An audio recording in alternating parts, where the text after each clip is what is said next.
Semangat pagi semuanya. Terima kasih telah bergabung dengan channel IBMW, media belajar bareng Finance, Research, dan Hospitality. Kita membahas revenue management RM dengan topik market segmentation bagian 5 pada sesi 3. Sebelum melanjutkan sesi ini, silakan tekan tombol subscribe, like, dan share sebagai dukungan dan pemotivasi untuk pengembangan channel ini. Terima kasih dan selamat mengikuti. Kita bahas ala-ala analitik di revenue management yang dengan judul Quizlet. Quizlet adalah platform pembelajaran digital yang memungkinkan pengguna untuk membuat, mempelajari, dan berbagi kartu flash digital, quiz, dan permainan belajar.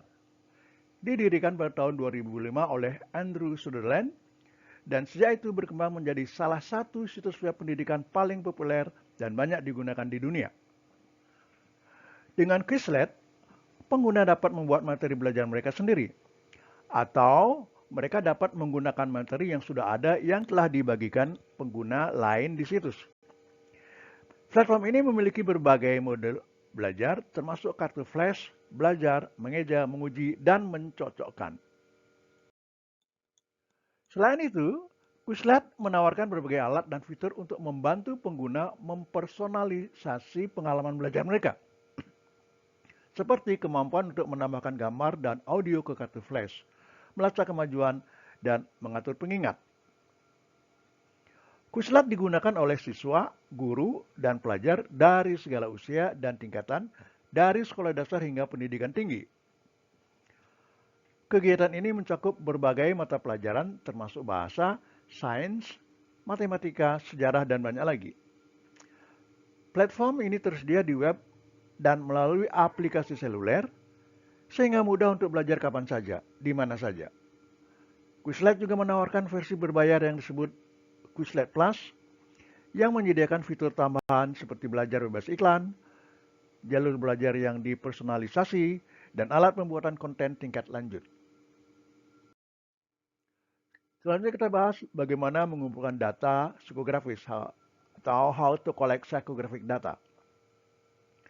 Pertanyaan survei segmentasi psikografis setiap industri dan perusahaan akan bervariasi. Berikut adalah beberapa pertanyaan yang disarankan untuk diajukan. Apa upaya terbesar Anda dengan area yang berkaitan dengan produk atau layanan Anda? Apa tujuan Anda di area yang berkaitan dengan produk atau layanan Anda? Jika produk atau layanan Anda dapat membebaskan X jam, menghemat X rupiah, dan lain-lain, apa yang akan Anda lakukan dengan waktu atau uang ekstra tersebut? Kita bahas selanjutnya behavioral segmentation on loyalty status. Segmentasi pasar perilaku berdasarkan status loyalitas melibatkan membagi pasar menjadi kelompok-kelompok konsumen berdasarkan perilaku dan sikap mereka terhadap merek atau produk tertentu. Berikut adalah beberapa contoh segmentasi pasar berdasarkan status loyalitas. Pelanggan setia adalah pelanggan yang secara konsisten membeli produk atau layanan merek dan memiliki sikap positif terhadap merek tersebut. Mereka sering bersedia membayar lebih untuk merek dan merekomendasikannya kepada orang lain. Pelanggan sesekali atau occasional customers adalah pelanggan yang jarang membeli produk atau layanan merek, tetapi masih memiliki sikap positif terhadap merek tersebut. Mereka mungkin dipengaruhi oleh penjualan atau promosi, tetapi mungkin tidak setia seperti pelanggan setia merek Anda. Pelanggan pasif adalah pelanggan yang puas dengan produk atau layanan merek, tetapi tidak memiliki ikatan emosional yang kuat dengan merek tersebut. Mereka dapat beralih ke merek yang berbeda dengan kualitas dan layanan produk yang lebih baik.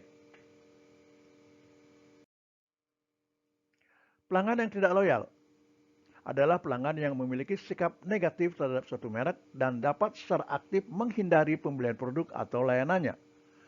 Mereka mungkin beralih ke merek pesaing atau berhenti membeli produk sama sekali. Dengan mengelompokkan pasar berdasarkan status loyalitas, perusahaan dapat menyesuaikan upaya pemasaran dan penjualan untuk lebih memenuhi kebutuhan dan preferensi masing-masing kelompok pelanggan. Misalnya, perusahaan dapat menawarkan hadiah loyalitas atau promosi eksklusif kepada pelanggan setianya untuk mempertahankan komitmen mereka terhadap merek, sementara juga mencoba mengubah occasional dan passive customer menjadi pelanggan setia. Selanjutnya kita bahas behavioral segmentation on attitude. Dalam segmentasi psikografis, Anda dapat mendeteksi prospek berkualitas tinggi yang dikategorikan berdasarkan variabel seperti kepribadian, gaya hidup, status sosial, sikap, aktivitas, minat, dan pendapat.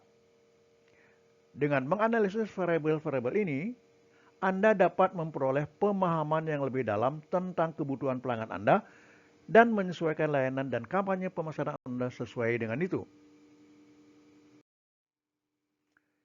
Setiap individu memiliki seperangkat nilai dan sudut pandang yang dipengaruhi oleh budaya di mana mereka dibesarkan. Orang yang mengendarai Ferrari cenderung menghabiskan uang untuk produk mewah atau makan di restoran terkenal. Sementara, mereka yang berpenghasilan lebih rendah lebih suka menghabiskan uang untuk barang-barang yang lebih diperlukan. Sikap adalah pengukuran penting yang dapat memberikan banyak informasi tentang sifat dasar pelanggan Anda. Misalnya, seseorang dalam kelompok berpenghasilan tinggi, kelas atas, dapat dengan mudah membeli makan di restoran super mewah atau membeli mobil dan merek perjalanan tertentu.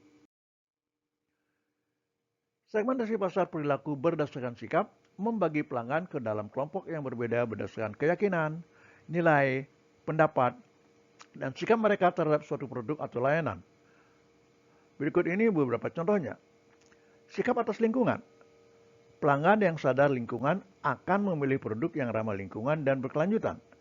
Pelanggan ini cenderung memilih produk yang terbuat dari bahan daur ulang, dapat terurai secara hayati, atau diproduksi menggunakan proses manufaktur yang ramah lingkungan. Sikap atas kesehatan. Pelanggan yang sadar kesehatan dan lebih memilih produk yang rendah kalori, gula, dan lemak. Pelanggan ini cenderung memilih produk yang organik, alami, atau tidak memiliki bahan pengawet. Sikap atas kenyamanan. Pelanggan yang menghargai kenyamanan dan lebih memilih produk yang mudah digunakan, portable, dan membutuhkan persiapan minimal. Pelanggan ini cenderung memilih produk yang siap saji, dikemas sebelumnya, atau memiliki instruksi yang mudah diikuti. Sikap atas kemewahan. Pelanggan yang menghargai kemewahan akan memilih produk dan layanan kelas atas. Pelanggan ini cenderung memilih produk yang terbuat dari bahan berkualitas tinggi, memiliki desain unik, dan menawarkan fitur eksklusif. Sikap atas tanggung jawab sosial. Pelanggan yang menghargai tanggung jawab sosial dan lebih memilih produk dari perusahaan yang berkomitmen terhadap masalah sosial dan lingkungan.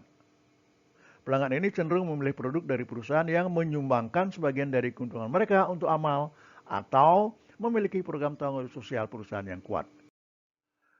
Demikian akhir dari sisi ini. Terima kasih.